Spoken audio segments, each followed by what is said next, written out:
Okay, purple belts, it's time to get more stability and function with your shoulder joint. Okay, now we've already done this one before. It's just that important. It's a great warm up for your scapular stability muscles. So we're going to do the foam roller with a band around the hands and go up the wall with it.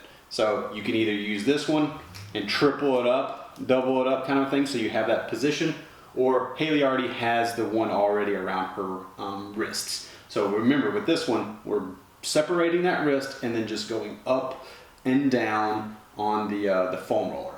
This one is trying to get stability around, you'll probably feel it right around this area here.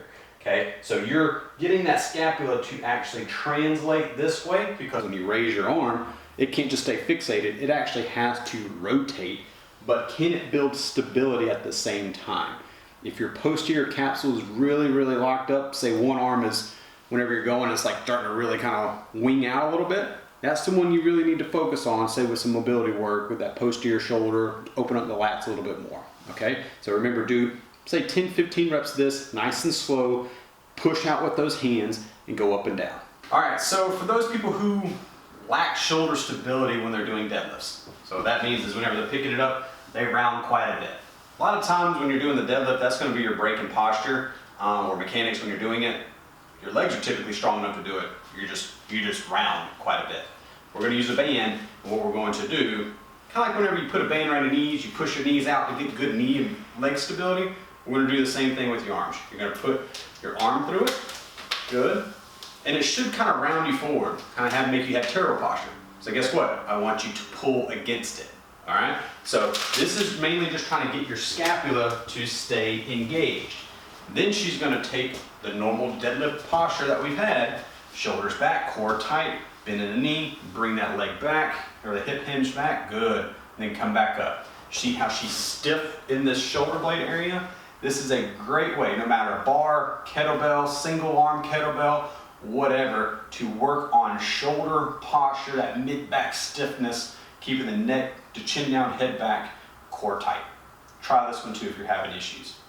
Next one for the shoulder girdle stability is the face pulls. Now I know we've done this one before again, it's just that good of a workout because it kind of hits rotator cuff, scapular stability, all with trying to keep your spine nice and straight. So there again, reach nice and tall, hands a little bit wider, shoulder width apart, and just honestly bring the band to your face.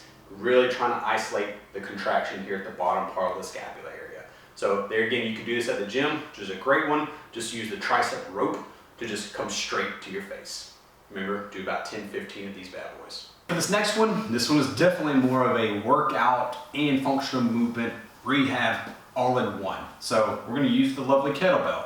What we're gonna do is we're gonna do a shoulder press. So we're gonna start here in a tall kneeling position. Knees are gonna be a little bit wider, like kind of shoulder width apart, so directly underneath the hips.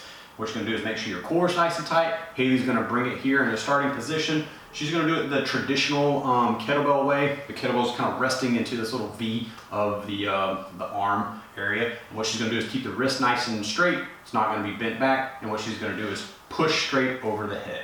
While you're doing this, she has her hand here for reinforcement to make sure she's not arching her back when she does this. Core nice and contracted, glutes nice and contracted, and just do a few of those bad boys. Reason why we use a kettlebell is it's an off-centered mass, and a lot of times it's just mimicking real life, okay? Now if you have a dumbbell, it's not gonna be that big of a deal, okay? Now, we're gonna make it a little bit harder for shoulder stability. So what she's going to do is she's going to do a bells up position. So she just flipped it upside down, really squeezing hard with the handle, and then same thing, straight up, good, straight back, okay? There again, 10, 15 reps of these bad boys. Once you get better at this, this is a good strength workout. So I want you to try to work it back down to a heavier weight, but get the reps down to more of a 5-rep scheme.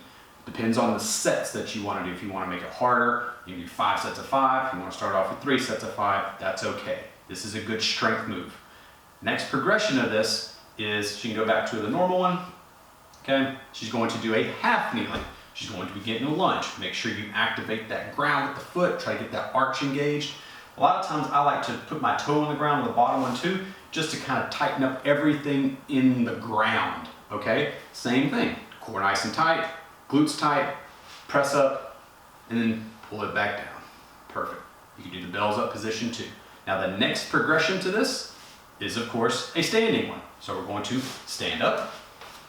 Now what we're going to do is the full Turkish get up. So we've done the first 3 steps where you roll to the shoulder, elbow, and to the hand.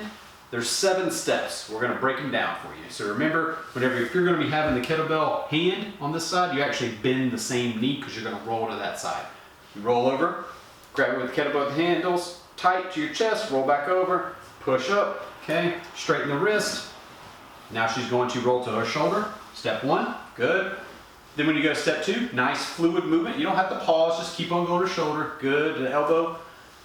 And then now step 3, shoulder, elbow, hand, good. Now so she's here, we're going to step 4. You hip hinge, you drive the heel off the weight up the leg and the other heel. Here's the hard part. Swing this leg through the hole here, perfect. Now see how she has a lunge position here, but her hand is still there, and eyes are always on this kettlebell. Next part is you transition out of that, good. Last but not least, see her eyes are still on the kettlebell. When she stands, she's gonna look her gaze forward. That's the whole Turkish get up. Now, that's half of it. You have to go back to the ground. So this one, you drop the knee into that lunge position, eyes go back to the kettlebell, then she drops the hand to the ground, good. This one, she's going to sling her legs through, but still stay in the hip hinge. Then when you come back here, now you start to bring the weight back down, butt to the ground, good. Now this is the step 3 in reverse. Now you go to elbow, shoulder, shoulder. That's 1, okay? So what we want to do when you're done, to your chest and roll to your side. I want you to try to do 5 reps of this on one side and 5 reps on the other side. You'll probably feel really good on your dominant side. Your non-dominant side, you're gonna be you don't know what you're gonna do. So sometimes what I do is I break it up the first 3, 1, 2, 3. Sometimes maybe go to the forward hip hinge and I stop.